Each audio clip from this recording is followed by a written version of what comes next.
আমি শিহাব, পেশায় একজন ডেলিভারি রাইডার।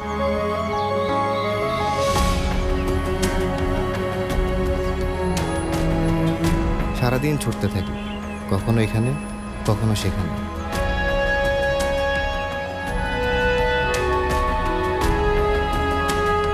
একটা ঠিকঠাক স্মার্টফোন না থাকলে এই পেশায় অনেক বাধার সম্মুখীন হতে হয়। তবে কোনো বাধাই আমাকে হার মানাতে পারে না, কারণ আমার সঙ্গী রিয়েলমি C85 Pro।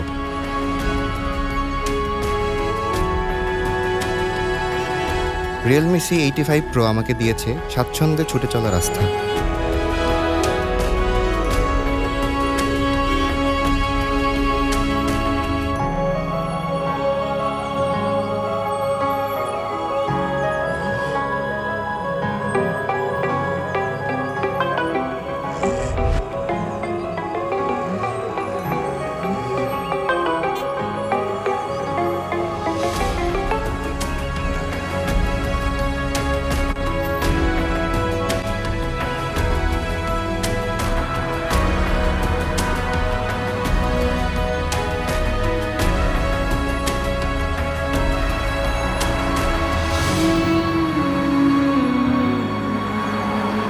দিন থেকে রাত কিংবা রোদ থেকে বৃষ্টি, কোনো কিছুতেই আমি থেমে থাকি না।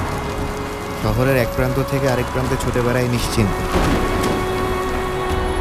ডেলিভারি নিয়ে পৌঁছে দেই সময় মতো। রিয়েলমি C85 Pro শুধুমাত্র একটি ফোনই না, এটি আমার পথ চলার ভরসা।